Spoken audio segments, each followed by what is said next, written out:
मैदा, जिगर और मसाना की गर्मी को दूर करने के लिए शरबत में सिर्फ 2 चीज़ें बनाएं जिससे आपके बच्चे और आप गर्मी से महफूज रहेंगे। आज आप लोग के साथ मास्क का ऐसा यूज़ शेयर करने लगी हूँ जिससे आपका वॉशरूम खुशबू से महकेगा।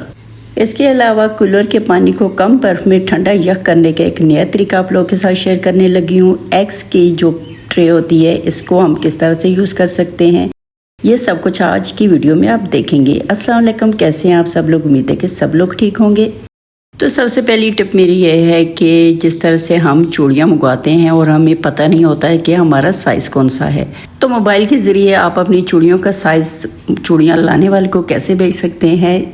तो चलें आपको दिखाती हूँ। आपने लेनी है चूड़ी और उसके अंदर आपने रख लेना है कॉइन।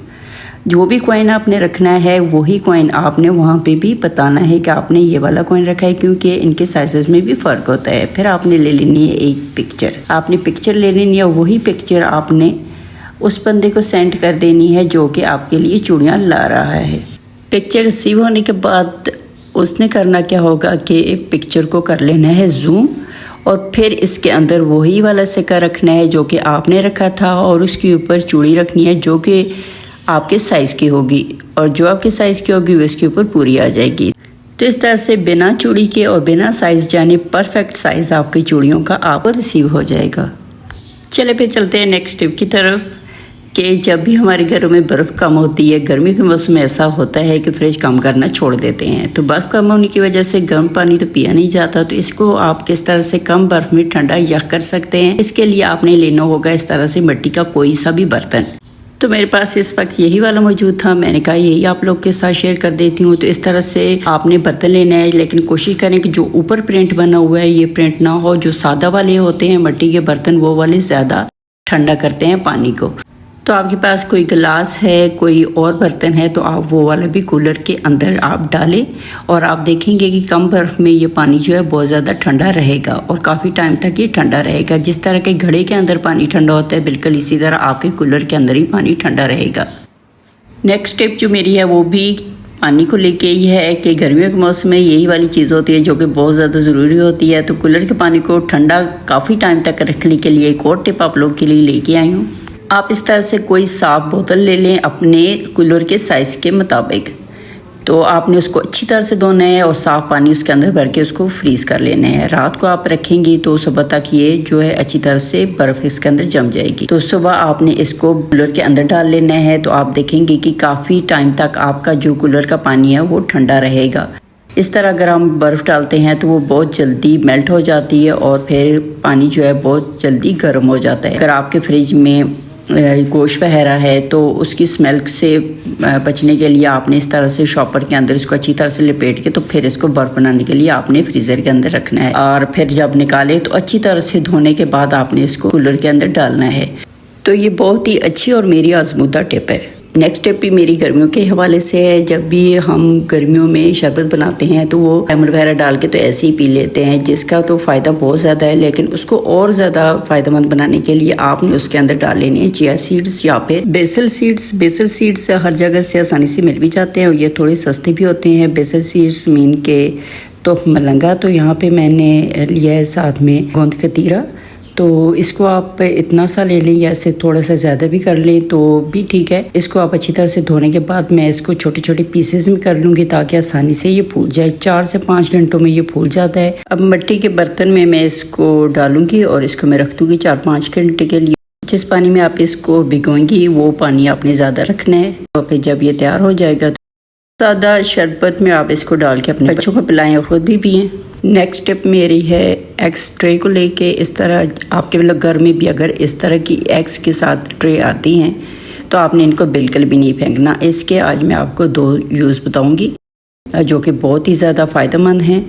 तो आपने इस तरह से किसी जगह भी रखना है जहाँ पे आपने बर्तन रखना है, कोई देगचा या फिर हम जब दूध बॉयल करते हैं तो देगची गर्म होती है, उसके नीचे भी आप इस तरह से एग्स ट्रे को रख लेते हैं तो आपकी जो शीशे की टेबल या फिर प्लास्टिक की टेबल वो ख़राब नहीं होती। तो इस तरह से शीट वगैरह भी ख़राब होने से बच जाती है। तो यहाँ पे मैं आपको दिखा रही हूँ कि तवे के नीचे मैंने कैबिनेट के अंदर ये रखा हुआ था और इसको मैंने बाहर निकाल के आपको दिखाया ताकि आपको अच्छी तरह से नज़र आ जाए। तो ये मैंने एग की जो ट्रे है ये काट ली थी और ये देखें इसमें कितना ज़्यादा ऑयल इसके अंदर लगा है और नीचे से जो मेरा कैबिनेट की फर्श थी वो भी बिल्कुल गंदी नहीं हुई। तो इस तरह से आप ही काट के तो अपने तवे वगैरह के नीचे रख लिया करें, या फिर कोई ऑयल की बोतल वगैरह है बड़ी तो उसके नीचे भी रख लिया करें, क्योंकि साइडों से जब बोतल के ऑयल निकलता है तो फिर सारी जगह गंदी हो जाती है, ग्रीसी हो जाती है। तो ये रखने से आपका जो फर्श है, जो कैबिनेट है वो ख़राब नहीं होंगे।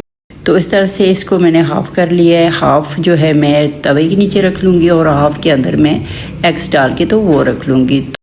नेक्स्ट स्टेप है मेरी इन मास्क को लेके। तो इस तरह के मास्क अगर आपके पास पड़े हुए हैं जो कि आपने यूज़ कर लिए हैं, इनको बिल्कुल भी ना फेंकें और इनका आज मैं आपको बहुत ही अच्छा सा यूज़ दिखाऊंगी। इस तरह के इस्तेमाल शुदा मास्क का रीयूज़ मैं पहले भी अपनी वीडियो में शेयर कर चुकी हूँ। तो आज मैं नई टिप लेके आई हूँ कि आप इनको और किस किस तरह से यूज़ कर सकते हैं। तो सबसे पहले तो मैं इसके अंदर से वायर निकाल दूंगी। अभी इसके साथ मैं अपने मोबाइल को साफ़ करके आपको दिखाऊंगी। हल्का सा इसके साथ पानी लगा लें, बहुत ही थोड़ा सा, और फिर इसको आप इस तरह से साफ़ करें तो आप देखिए आपका मोबाइल कितनी जल्दी और कितनी अच्छी तरह से बिल्कुल साफ़ हो जाएगा।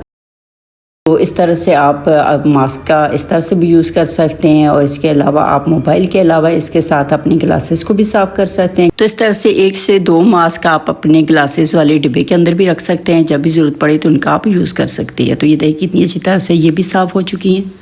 तो नेक्स्ट आइडिया की तरफ चलते हैं जो कि मास्क का रीयूज़ ही है। तो आज मास्क के न्यू आइडियाज़ आप लोग के लिए लेके आई हूँ। तो इस तरह से आपने ले लेना है मास्क जो भी आपके पास अवेलेबल हो, जो आपने पहन ली है वो वाला, या फिर जो आपने नहीं पहना बिल्कुल नहीं है वो भी आप यूज़ कर सकती हैं। तो इस एक मास्क के साथ आप अपने वॉशरूम को किस तरह से महकता हुआ और खुशबूदार बना सकती हैं। तो चलिए आपके साथ भी ये शेयर करती हूँ। तो सबसे पहले मैं इसको ऊपर से काट लूँगी। इसको काटने के बाद इसके अंदर मैं ऐसी 2 चीज़ें डालूंगी जिससे हमारा वॉशरूम महक उठेगा। तो वो 2 चीज़ें कौन सी है चलिए आपको दिखाती हूँ। यहाँ पे मैंने ले ली है फटकड़ी। तो इस तरह से आपने फटकड़ी का 1 पीस डाल लेना है और साथ में आपने डालना है कोई अच्छा सा साबुन जो बहुत ज़्यादा खुशबूदार हो। तो यहाँ पे जो मैंने साबुन डाला है ये बहुत ज़्यादा खुशबू इसकी होती है। तो ये मैंने इसके अंदर डाली और जो मैंने ऊपर से काटा था जहाँ से वो मैंने उसके साथ इसको बांध दी अच्छी तरह से। बांधने के बाद आप देखिए ये पोटली सी बन गई है। इस पोटली को आप अपने फ्लश के अंदर लटका दें और आप देखेंगे कि जैसे ही हम फ्लश करेंगे तो हमारे वॉशरूम से बहुत अच्छी खुशबू आएगी। चले फिर चलते हैं नेक्स्ट आइडिया की तरफ। इस तरह अगर आपके पास लेमन पड़े हुए हैं तो उनको आपने किस तरह से महफूज करना है। तो चलिए आपको दिखाती हूँ। आपने ले लेना है सरसों का ऑयल और हर एक लेमन के ऊपर आपने अच्छी तरह से इसको लगा लेना है। लगाने के बाद आपने इनको रखना है फ्रिज के अंदर। तो आप फ्रिज के अंदर इनको किस तरह से रखेंगे जिससे ये फ्रिज के अंदर ख़राब भी ना हो और 1 महीने तक ये तरोताज़ा रहें। आप इस तरह से प्लास्टिक का डिब्बा ले लें या फिर आप शीशे का जार ले लें। जो भी चीज़ आप लेंगी तो उसके अंदर आपने पहले रखने हैं टिशू और फिर उसके ऊपर आपने लेमन रखने हैं और फिर उसके बाद एक और टिश्यू पेपर पर रख के तो इस तरह से बंद करके रख लेना है। इस तरह रखने से आपके लेमन ख़राब नहीं होंगे और इनका जूस भी कम नहीं होगा। तो आज की कोई टिप भी अगर आप लोगों को पसंद आई है तो वीडियो को लाइक करें, चैनल को सब्सक्राइब करें और अच्छा सा कमेंट करें। ओके जी, फिर मिलते हैं इस तरह की बहुत ही अच्छी सी टिप्स एंड ट्रिक्स के साथ। तब तक के लिए अल्लाह हाफिज़।